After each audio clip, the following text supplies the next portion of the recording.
820, Big 550, KTRS. Larry Stenebach is our guru, our tech guru. We pulled him out of the basement in our R&D development so he can join us every Thursday. From the First Rule Film and Broadcast Studios, Larry, welcome back to the show. Thanks, McGraw. Kelly, it's cold in the basement. I appreciate coming up. I love how you put him in the basement. Well, that's where those mad scientists hang out. Indeed. So there's one small problem to this tech segment, and it's called operator error. Okay. If we don't follow what you say, then it doesn't work exactly right. I downloaded the wrong app when you were talking about translating. So I was overseas, and this wrong app was terrible. I was like, Larry's the worst. So I went traipsing through Europe telling people how terrible you were because you gave me the wrong app. Turns out I downloaded the wrong app. Well, that can happen. You know, previously we had talked a little bit about translation apps, and I think the one you're referring to is WordLens, right? Which was an application for iPhone and for Android that you could hold over, like say a street sign or any sort of other language, and it would translate in real time on the screen. Well, in 2014, late 2014, Google actually bought WordLens, and they've now integrated that technology into their basic, completely free Google Translate app. And so now if you download Google Translate on Android or iOS, and you say Spanish to English, like we're doing here with some signs, you hold it up over, and it'll immediately translate to English on your screen. It's a phenomenal tech. Okay, what if I don't have internet access or Wi-Fi or 4G? Does it still work there? There is an option, I believe, to download and keep stuff offline. Right. But basic.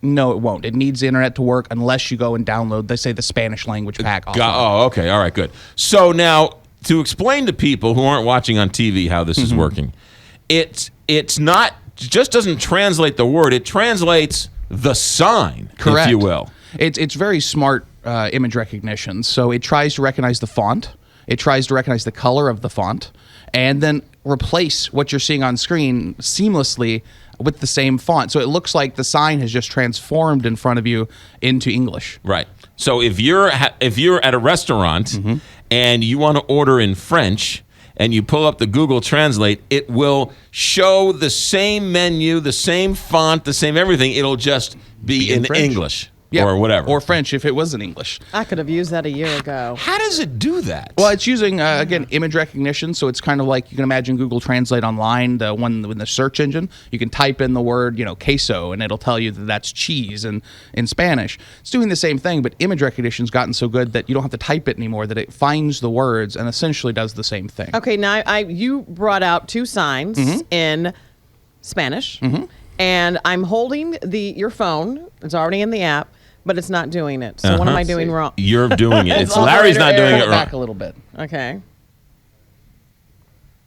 Let's see.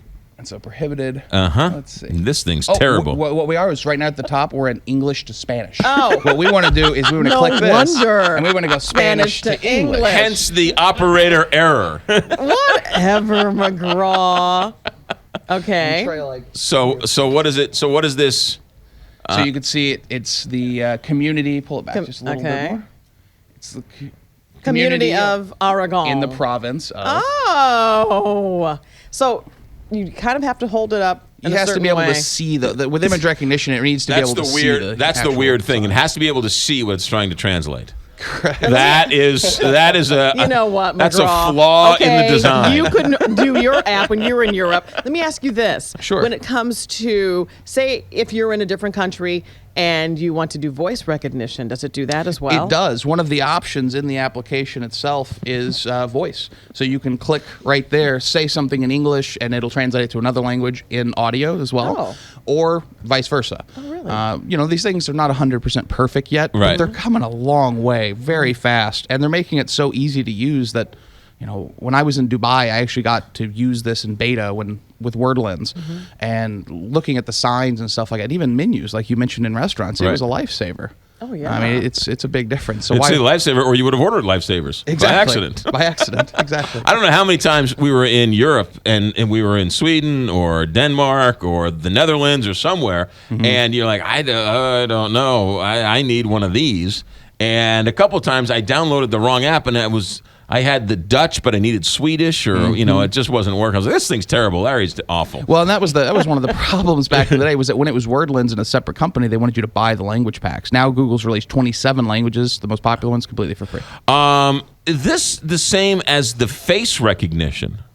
Or no? Well, some of the image recognition, I suppose, is the same, but really in facial recognition, you're looking for other markers. But it's the same concept. Right. It's looking for markers in text or Yeah. markers on a face. So go to your app store, download Google Translate. That's the app. And it's all free. 100% free, and it's just one of those things. If you want to kind of see what it does at home, if you search for Google Translate La Bamba, they actually had a phenomenal video showing this off this week. It's kind of taken the internet by storm, and it'll give you an idea visually of what this does. That is that is just... It's crazy. It really is crazy. All right. Thank you, Larry. Thanks for having me, guys. You betcha. Ladies and gentlemen, you only have a few more days for...